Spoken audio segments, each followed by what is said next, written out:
Creamline back in the finals, 7th straight finals appearance. Valdez may mensahe kay Brooke at Myla Pablo.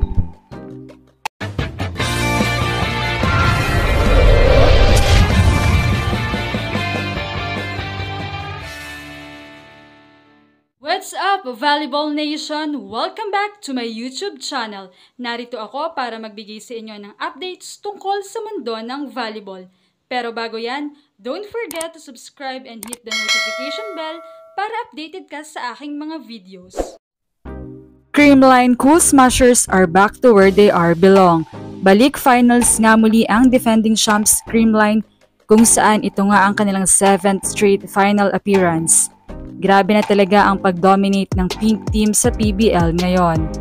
Well, very worth it naman for both teams, Petrogas Angels and Creamline, dahil sa hinaba-haba nga ng season which is tumagal ng 6 months, ay sila ang natira. Kaya naman for sure, all out na naman ang performance at laban na ipapakita nila sa atin. Well, motivated na rin ang Creamline ngayon dahil sa kanilang pagkatalo sa Game 1 ng semis kontra Petrogas. Dahil talagang makikita ang dominance ng Angels over Cool Smashers. At para naman sa Petrogas Angels ay wala ng kaba at hesitation dahil minsan na nga nilang pinataob ang Creamline hindi lamang sa prelims, semis at maging sa finals din. Samantala ay may mensahe naman si Valdez sa Angels kay Brooke Van Sickle na talaga namang star at reliable player para sa Angels. Well, alam naman daw niya ang lakas ng Petrogas and si Brooke Van Sickle ay talagang na-adapt na ang sistema ng Angels kaya naman talagang all out na ang magiging performance nito.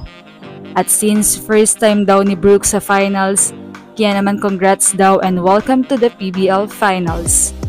Gayon din ay marami siyang mensahe kay Myla Bagyong Pablo kung saan well-adjusted na raw ito sa team matapos ang ilang taong pamamalagi niya sa Petrogas Angels. At masasabi niyang sobrang fit ni Pablo sa mga laban the past days sa lahat ng pagkikita nila on court. At ngayon nga para kay Pinom, the fire is back para kay Myla Pablo.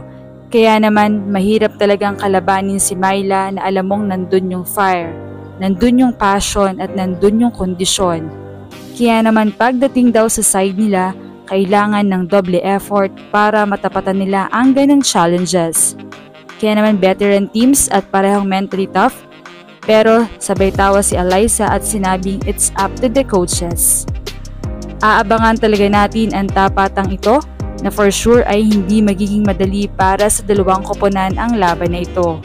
Are we going to witness a 5 intense match o sino kaya ang maagang makakauwi dahil na straight sets lang ang laban? Anong masasabi niyo rito? Leave a comment below. Thank you for watching and don't forget to subscribe.